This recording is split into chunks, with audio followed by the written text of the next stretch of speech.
ओम श्री गणेशाय नमः।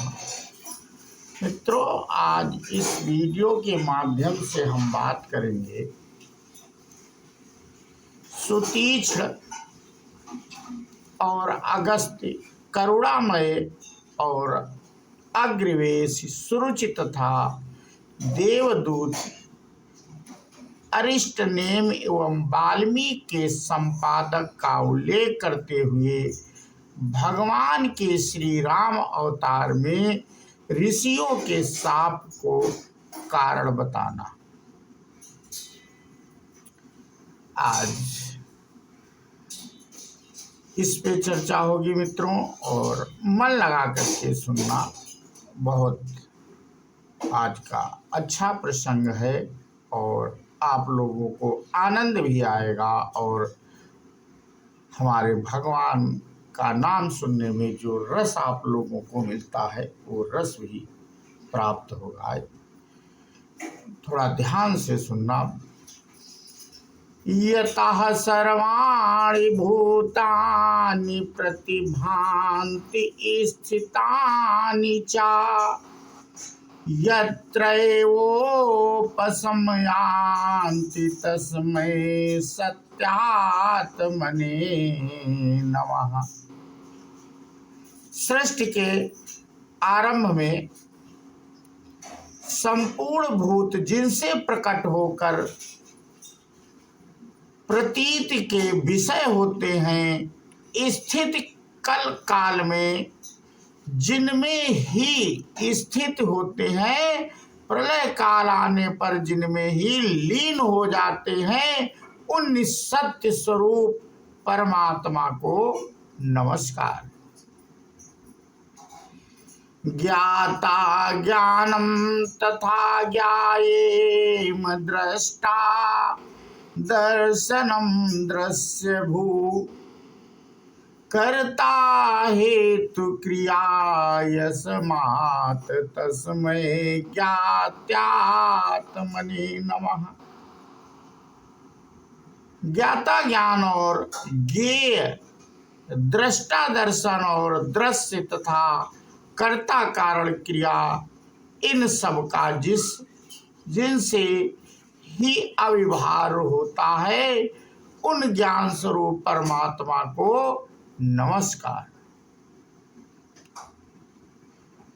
जिनसे स्वर्ग और भूतल आदि सभी लोकों में आनंद रूपी जल कण स्फूर्ति होती है, प्राणियों के अनुभव आते हैं, उन तथा जो समस्त जीवों के जीवन धार हैं, उन पूर्ण चिन्मय आनंद के महासागर पर ब्रह्म परमात्मा को नमस्कार।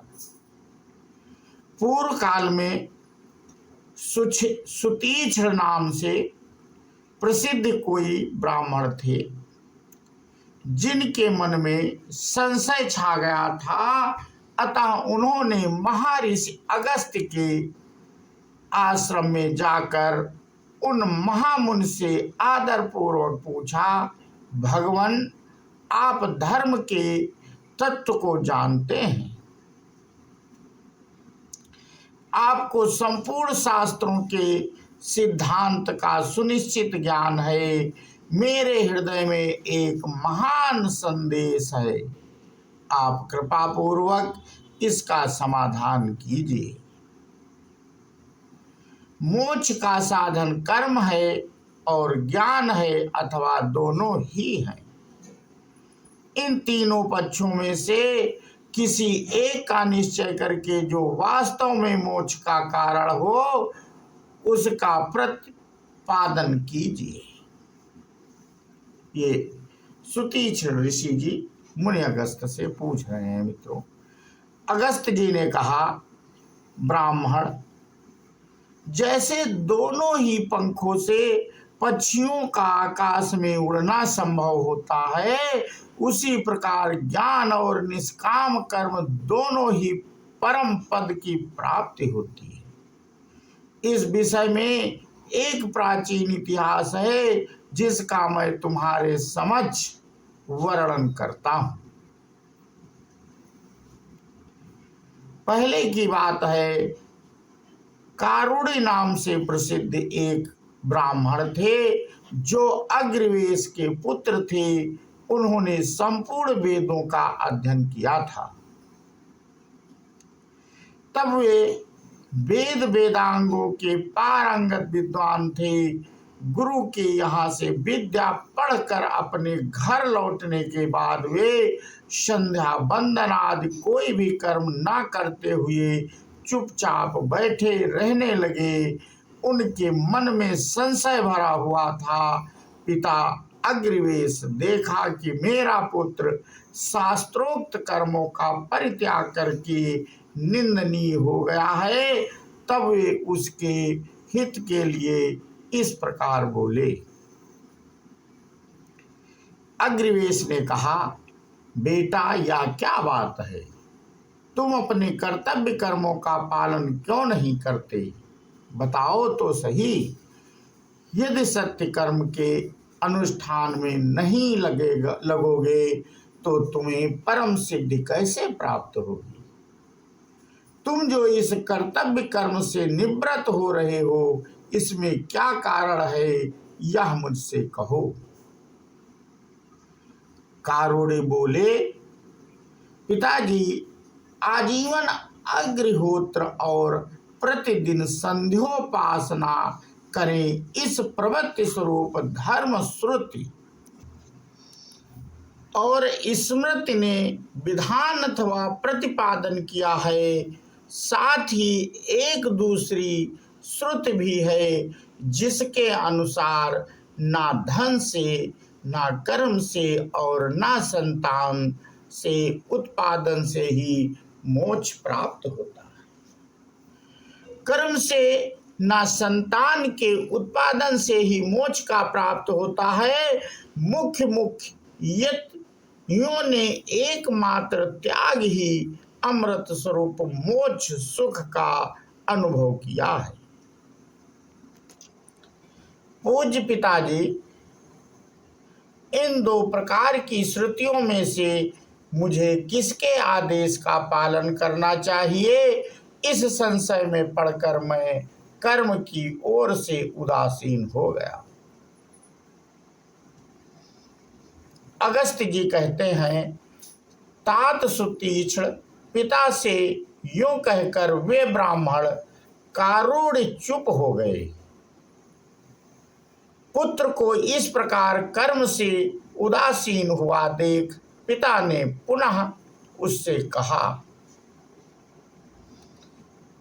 अग्रवेश जी बोले, बेटा मैं तुमसे एक कथा कहता हूँ, उसे सुनो और उसके संपूर्ण तात्पर्य का अपने हृदय में निश्चय कर लेने के पश्चात तुम्हारी जैसी इच्छा हो वैसा करो। सुरुचि नाम से प्रसिद्ध कोई देवलोक की स्त्री थी जो अप्सराओं में श्रेष्ठ समझी जाती थी। एक दिन वह मयूरों के झुंड से घिरे हुए हिमालय के एक शिखर पर बैठी थी। उसी समय उसने अंतरिक्ष में इंद्र के एक दूत को कहीं जाते हुए देखा।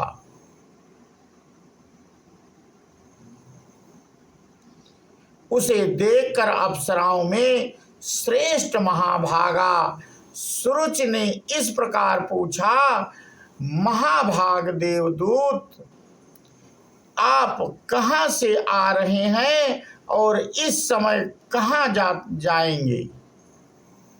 यह सब शब्द कृपा करके मुझे बतलाइए।